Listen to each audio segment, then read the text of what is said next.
ونعوذ بالله من شرور أنفسنا ومن سيئات أعمالنا من يهده الله فلا مضل له ومن يضلله فلا هادي له وأشهد أن لا إله إلا الله وحده لا شريك له وأشهد أن سيدنا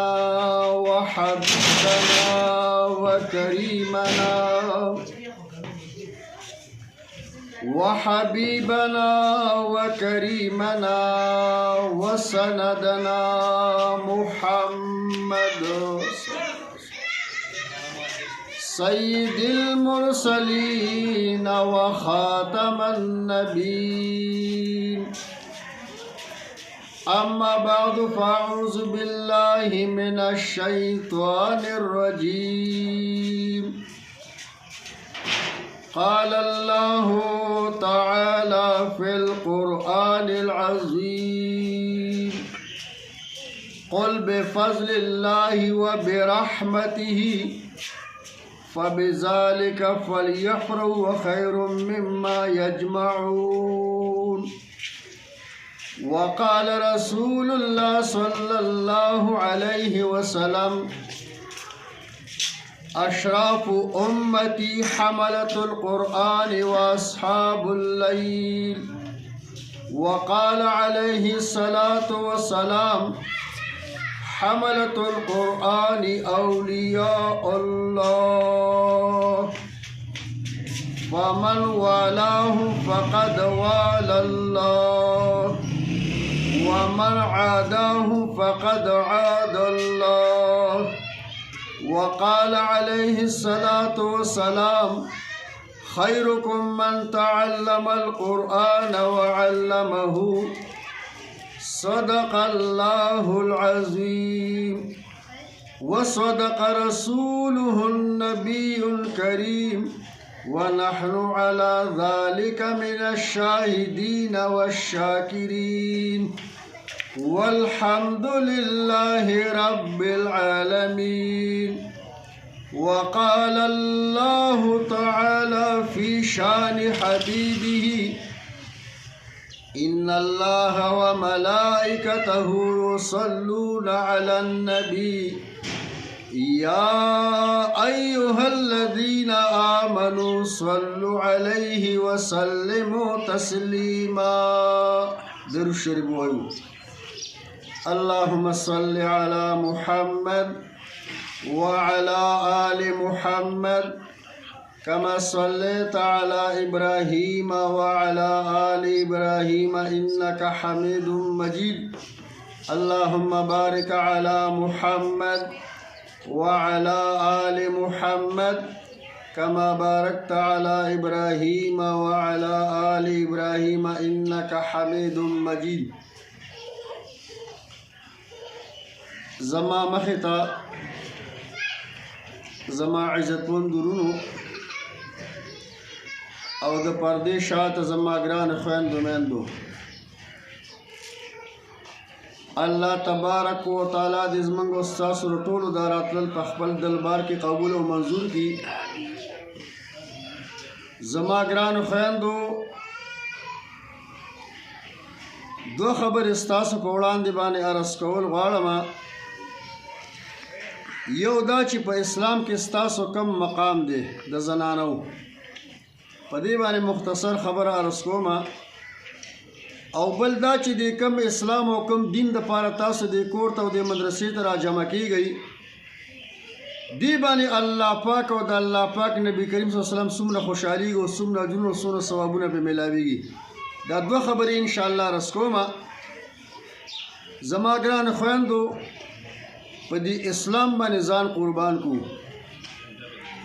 دا خسته دین او دا پاک دین او دا خسته قرآن دی باندې خپل زندگی چې کم دانو باقاعده قربان کو، ځانونه په قربان کو، اوقات دی ته ورکو. دا هغه اسلام او هغه دین دی چې کله دا قرآن شریف را نازل شوی نه و نو دغه زنانه به خلکو ژوندۍ ښخولې.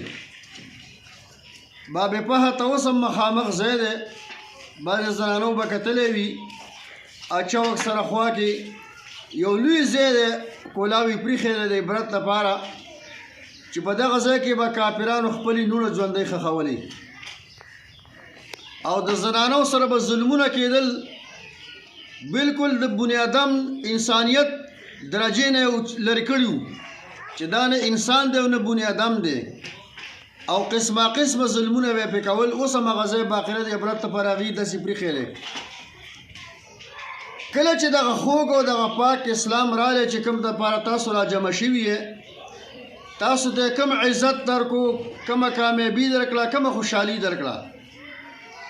زمونږ پیر ذوالفقار احمد نقشبندي وی په سویډن کې زه ومه او هغه دومره مالدار ملک دی چې موږ دلته وایو چې پیسې به چېرته نه راځي، او هغې وایي چې پیسې په څه باندې ولګوو. وایي که دغه ټول ملک والا ټول په ټول باندې کینی او شپه ورځ پولاونه او چرګان خوري او کار نه کوي، نو شپږ کاله د خپلې خزانې نه خوړی شي. دونه مالدار ملک دی. لیکن په دغه مالدار ملک کې وایي ناستو مه کتل مې زنانم لګېده، هغه بورې په شاکۍ کار کوي او سړي م لګېدي. ما چې دا ولې و چې خوري به بیا څه دا اوس هلته اسلام او هلته دین نشته، او هلته 70% طلاق واقع کېږي، 70%.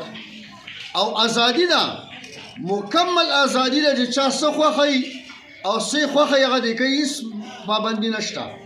د هغې باوجود په کار خو دا وه چې هلته هېڅ هم نه وی، هلته 70% چې کوم دی لګې را طلاق واقع کېږي. او په ټوله دنیا کې دومره خلک ځان نه وجني لکه هلته خلک څومره ځانونه وجني. دا وجه سره زما ګرانو خویندو دا د پاک اسلام هلته نشته. د پاک اسلام نه هغې منکر دي نو په ګډو وړو باندې سر دي. اسلام راغلی زمونږ خویندو ته پاکه زندګي میلاو شوه. زمونږ خویندې میندې مسلمانانې په کورونو کې به ناستې وي، خپلو بچو سره به وي، خپل سبقونه به زوتی، او دغه نارینه دي که د هر ځای نه وي دوی ته به راوړي او دوی به خوري او څکي. څومره ښایسته دین دی، څومره پاک دین دی. هغه پاک کافران ملکونه وګورئ، زنانه او نارینه ګډ وډ لګې دي کارونه کوي. او الحمدلله زمونږ پاک اسلام موږ ته دا اجازت نه دی راکړی چې ستا زنانه به ځي او په پټي کې کار کوي، په دفتر کې به کار کوي، نه په کور کې به ناستی. د الله ر دین نه به زاریږي او قربانیږي به. دغه پاک اسلام تاسو ته څومره عزتونه درکړي دي. مخکې یو مشهوره شوې وه دا خبره د زنانو د طرف نه کراچۍ وغیره کې اسلام باندې دا اعتراض کوو چې زنانو ته پوره حق نه دی ورکړی. پوه نه دي، پوه نه دي. زنانو ته چې اسلام کم حق ورکړی دی هغې ته دنیا حیرانه ده، هغې ته دنیا حیرانه ده.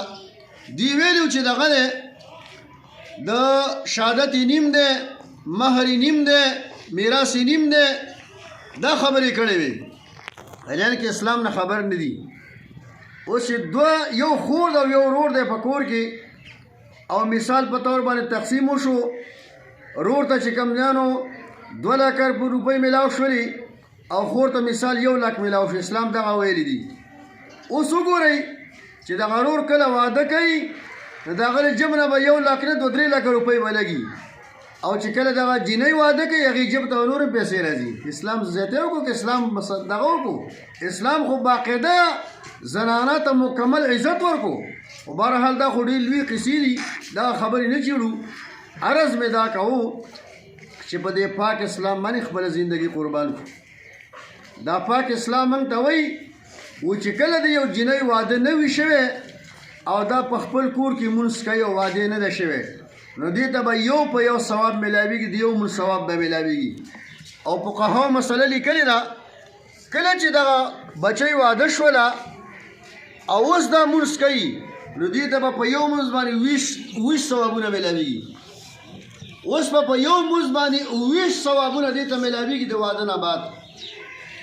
اوس دغه بچی د واده نه بعد کله چې دا د مور پلار ملاقات ته راځي او د خپل خاوند نه اجازت والي چې ګرانه خاونده زه لږ د مور پلار ملاقات ته ځمه دغه پاک اسلام دې ته ښه درجه ورکړه په یو قدم باندې به سل نیکۍ ملاویږي سل به ګناهونه معاف کېږي او سل به په آخرت کې درجې اوچتېږي چې د واده نه بعد دا د مور پلار ملاقات ته ځي دې پاک اسلام څومره عزت ورکړو بیا دغه بچی چې کله دې ته امیدواره شي الله اکبر هغه ورځې نه د دې چې څومره زندګي وه د هغې نه مخکې ټول ګناهونه ورته معاف شو ټول ګناهونه ورته معاف شو سار اوس مې دا حدیث مبارک وکتو چې صرف حمل راغلی ځکه چې اوس دې ته تکلیف میلاویږي ورو نو الله پاک دې ټول ګناهونه معاف او د حمل نه بعد چې کله بیا دې ته تکلیف وي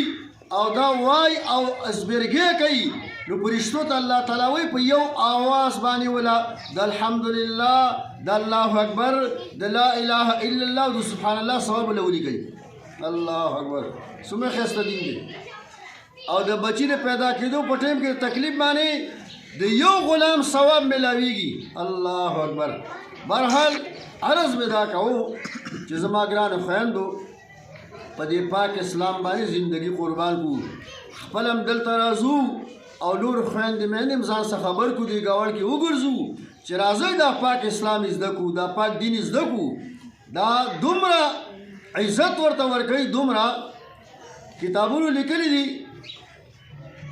وی په دلی کې باران نه کېدو علما راوتي دي او دغه شان طلبا راوتي دي ماشومان راوتي دي او څو ورځې نه لګیا دی مونځونه کېږي دعاګانې غواړي باران نه کېږي اوس یو کس په لار باندې تېرېږي او د اوښ بړی نیولی دی مهار او روان دی چا نه تپوس وکړو دا خلک څه لپاره راجمع شوی دی وجي دا دې لپاره راجمع شوی دی چې باران نه کېږي قات راغلی دی خلک باران غواړي وایي ښه هغه نوجوان هغه د اوښ هغه پړی چې کوم دی نو پرېښود او داسې راغلی او په هغه اوښ باندې چې کومه ډولۍ وه صرف هغه ډولۍ له داسې لاس ورړو څادر یې داسې ونیو یکدم باران شروع شو یکدم باران شروع شو علما حیران شو طلبا حیران شو نیکان حیران شو چې وجه څه ده چې راله دغه نوجوان نه تپوس کوي چې نوجوانه دا راته ووایه چې په دې اوښ باندې څوک دي چې صرف لاس لګېدو سره چې کوم دی نو تا کې جاویده ګوتې وروړې باران شروع شو وایي په دې کې مې دننه مور ناسته ده الله اکبر اسلام زنانو ته کوم عزت ورکړو وایي مور مې دننه ناسته ده په ډولۍ کې او بوډۍ ښځه ده وایي چې کله چېرته ځي وایي ما ته وایي چې بچیا اوښ راوله او ډولۍ کې کینی پکې جاوه کې او دې نه څادر راتاو کړه وایي څادر ترې راتاو کړمه وایي چې وګوري چې بچی لږ رڼا پکې راخېږي او څادر ترې بل هم راتاو کړه بل هم دې وایي ډېرې څادر یې ترې راتاو کړم د دې د وجې چې څوک پردی سړی مې ونه ګوري او وایي بوډۍ ښځه ده خو په اسلام باندې داسې مینه ده وایي په اسلام داسې مینه ده شپه ورځ د الله قرآن ته ناسته وي د کوم قرآن دپاره چې تاسو راجمع شوي یې شپه ورځ دې قرآن ته ناسته وي او تهجد او ذکرونه او جړاګانې وایي صرف دومره مې ویلې چې د کجاوې نه مې ګوتې وروړې او دا مې ویل چې ای الله د دې پاکې مور په خاطر باندې ستا نه باران غواړم سمدستي باران شروع شو سمدستي باران شروع شو نو زما ګرانو خویندو اسلام الله پاک چې کوم دی نو باقاعده موږ او تاسو ته رالیږلی دی او دې کې چې کومه زندګي ده په خدای مې د قسم کې دا په بل څه کې شته دې کې چې کومه زندګي ده او کوم عزت ده دا په بل څه کې نشته خو چې موږ پرې ځان پوه کړو